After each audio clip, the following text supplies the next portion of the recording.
Good afternoon, YouTube. How are you today? It's about 6:30 at the end of day 4.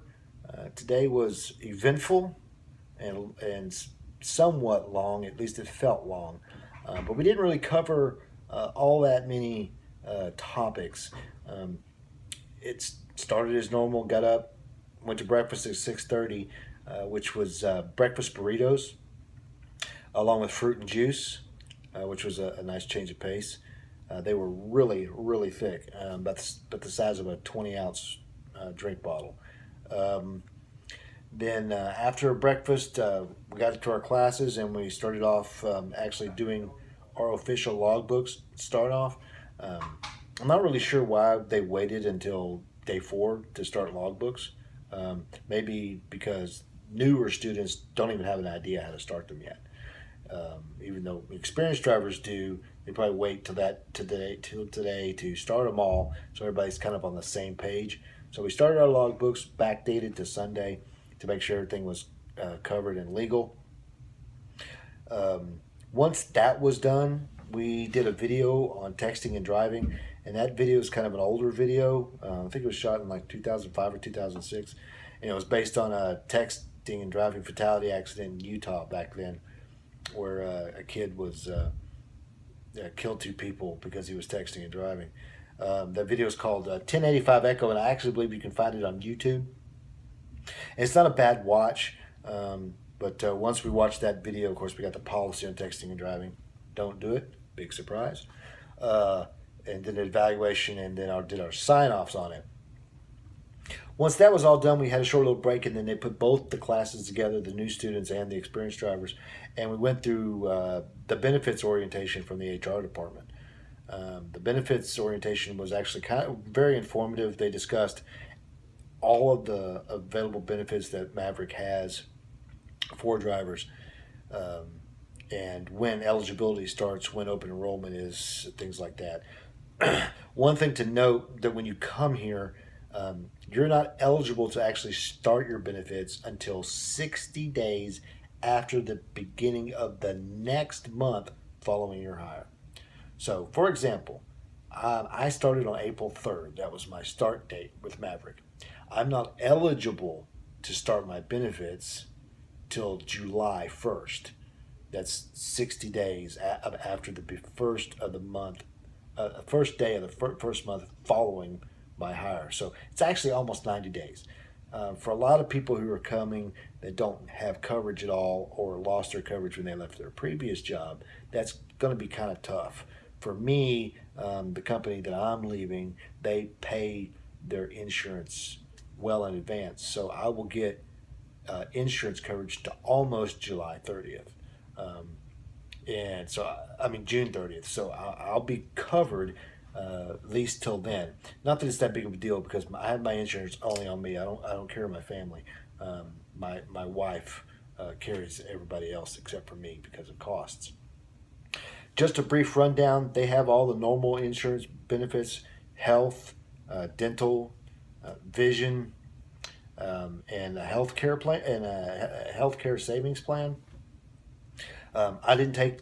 I only took the health insurance. I didn't take the dental, vision, or the savings plan, the cafeteria plan. At present, the health plan alone is like $39 a month. I mean, a week. Excuse me, $39 a week for one person. And the benefit's pretty good. The deductible's not too high. It is an 80/20 plan. But I believe on the Maverick website they have all this information available to the public anyway, and you can get it just by requesting it from the recruiting department. They send it to you when you call them the first time. So, in addition to that, they offer a disability, long-term and short-term, and that's relatively expensive. I opted to take it anyway. It's almost as expensive as the healthcare, but it's well worth it. If something happens, especially in a flat bedding environment, you're more apt to get hurt flat bedding than running a temperature control box.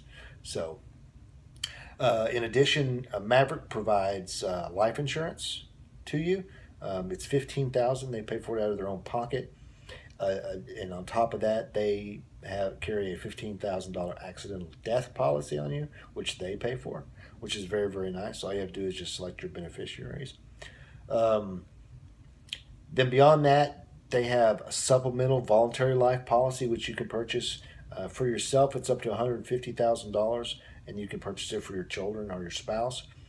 For your spouse, it's up to $10,000, and for your children, it varies from $1,000 up to $10,000, depending on their age.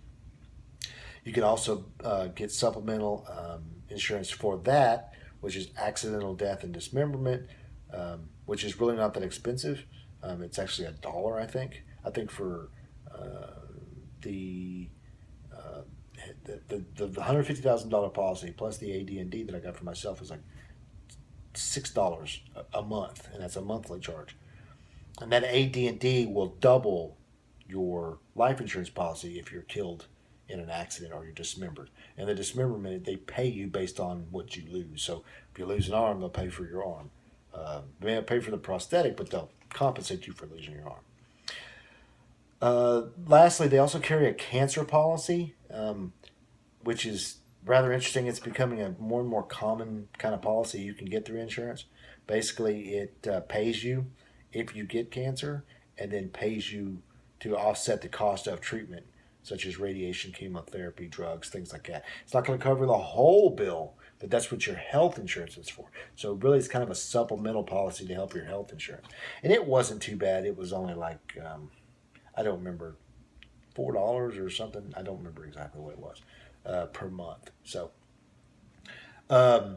after benefits was over, and that took about an hour and a half, we were kind of done early. We moved through that pretty quick. We did our I-9 paperwork for immigration naturalization. So we went off to lunch, and lunch today was a departure. We had sandwiches as well as wraps and potato chips and drinks, of course. It was a nice departure to have a cold lunch as opposed to a hot lunch every day. Once lunch was complete, we had a nice little break, and then we went back to our separate classrooms. I'm not sure what the students did, but they probably covered the same thing. But we did value-driven driving, which is a driving education system like Smith. Just does a little bit different principles and not as long. That took about an hour and a half, I think, or so. And it really talks about, the characteristics of driving behaviors, as well as what types of decisions lead to what you're doing. It's really more of an informative type of thing. Makes you think about the decisions that you make when driving, as opposed to what the Smith system teaches, which teaches a more active and aggressive type of defensive driving. Once that was all done, for the most part, as experienced drivers, we're pretty much finished. We did some more testing and evaluation on the computer, and then cut back and went ahead and did our homework in advance of tomorrow. Homework was planning a 2-day trip, as well as logs, including fuel loading and unloading and stuff stuff that you do anyway. But I found that it's harder to actually plan a trip on paper than it is just to think about it in your head and just do it. But Maverick wants to make sure that you know how to do these things, as opposed to relying on GPS and such and such. And I perfectly understand that.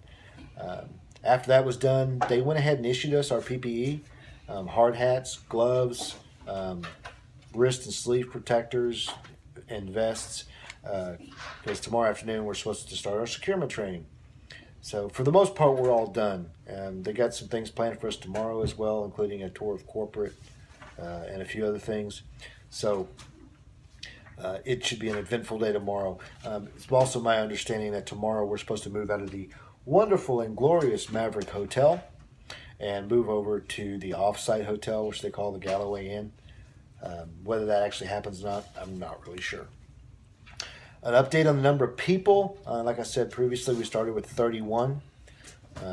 There were 8 experienced drivers, and the rest were all students. I believe it was 23.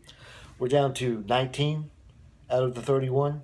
5 experienced drivers are still here, and down to 14 students. They cut a few more people over the last couple of days.